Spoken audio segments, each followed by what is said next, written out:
Okay, hello everyone. So sa video ito, dito ko share lahat yung paano ako nag-start sa pagiging at CBA. Okay, so bilisan na natin para matapos na to agad. Okay, so yan, introduction muna tayo. So my name is Anna Basmin. So my first job was an ESL tutor. So lahat siguro ng ano, ng mga pumupunta or hindi naman lahat or mga most dito sila nagsisimula sa kasi dito lang yung parang madali siyang pasukan, gano'n.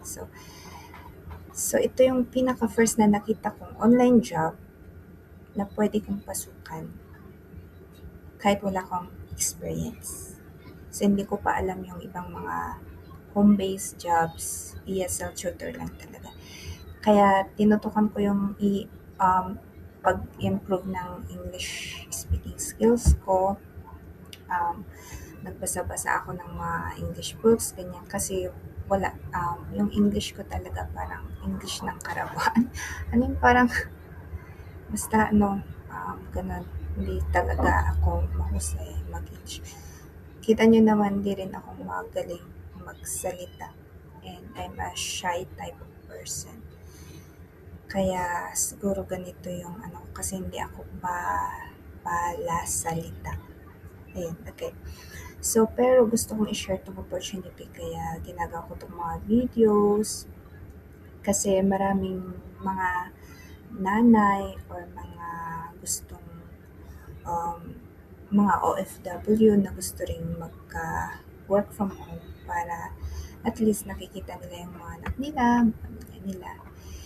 That's why I'm sharing this opportunity also. Okay, so yun nga. So sa pagiging ESL tutor din ako natutong humarap sa tao, sa mga foreigners.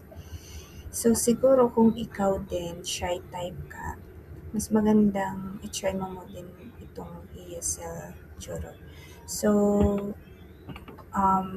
punta kayo sa native camp. So I think kahit walang experience, yeah, wala naman ako experience nun. So, applied na naman ako and nakapasa. Basta, lang, um, faith lang and then, uh, itrabaho niyo. Parang galingan niyo.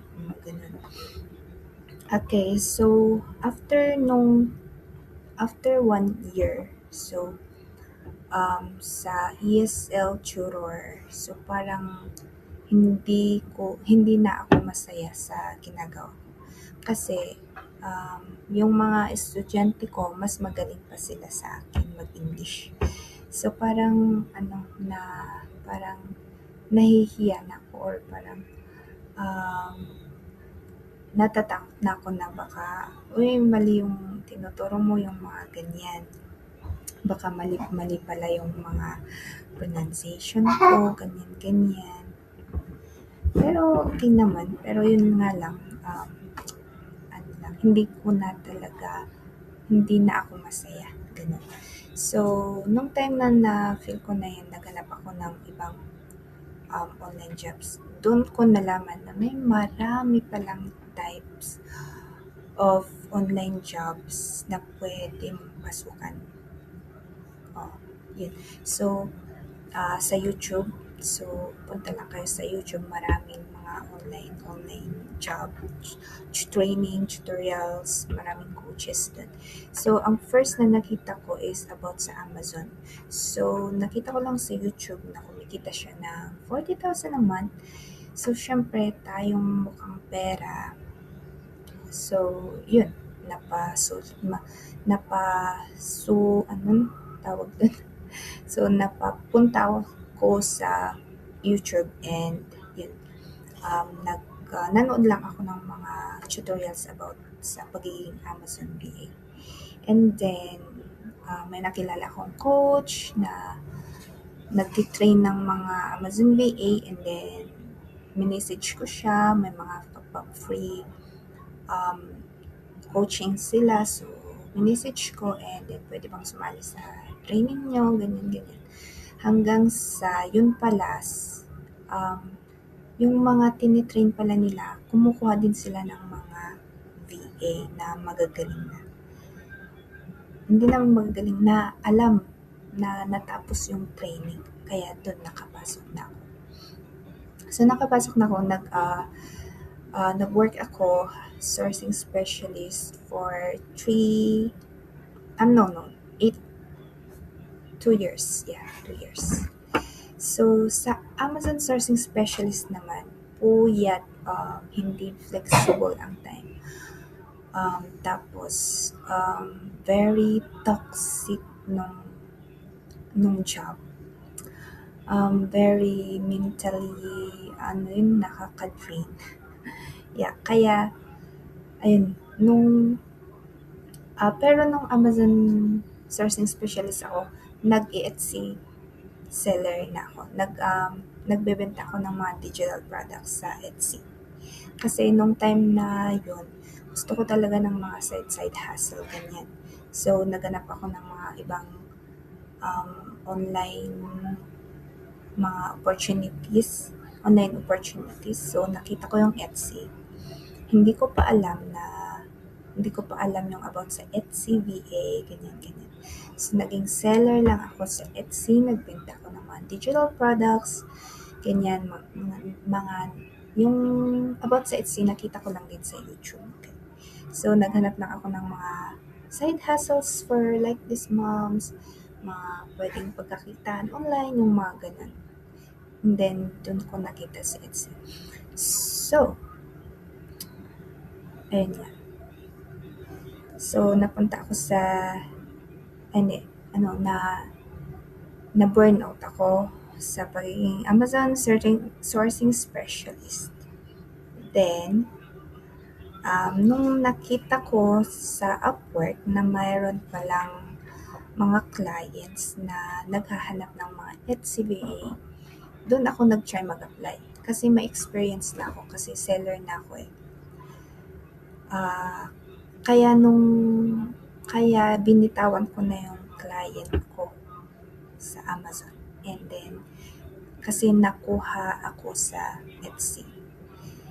Yun. So, dun nag-start yung pagiging Etsy VA ko. Okay. And Etsy seller na din. So, yun. Okay. Next na tayo. Next slide. Okay. So, my first job as an Etsy VA is Etsy SEO. Okay. So, ito talaga yung parang pinaka-basic na alam ko na in-applyan ko kasi wala pa talaga akong maraming experience sa Etsy. Yung nakikita ko lang mga Etsy is specialist yung kailangan nila or yung magaling na sa SEO. Actually, hindi pa talaga ako magaling sa SEO. Nag-apply lang ako sa isang job po sa OLG naman. And then, may training sila. And then, dun ako natutong mag-SEO. Kasi, alam ko yung SEO eh. Kasi, may mga products naman ako. Pero, hindi talaga. Pero, nung may mga job post kasi sa OLG or sa Upwork na, mostly sa OLG, na nagtitrain sila na i-hire nila. So, may pinanood akong mga training videos nila and then nag-try ako. Meron silang pa-trial pero hindi ako nakapasa. Okay. Pero natuto ako kasi in-explain nila nung interview kung paano talaga yung gusto nilang pag-create ng titles, description, and tags ng products nila. So, doon ako natuto. So, ngayon, nag-apply na naman ako. So, at least, yung natutunan ko dun sa training first na in-apply ko sa next. Kaya, talaga, hindi naman kailangan expert talaga kayo sa Etsy before kayo mag-start. Siguro dahil lang naging Etsy seller ako, meron akong experience sa Etsy. Yun lang yung nagtulak sa akin or meron na akong confident na mag-apply. Pero hindi naman talaga ako expert nung time na yun.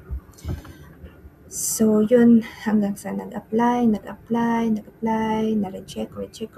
Marami din rejections. At I think mga 2 weeks before ako makahanap.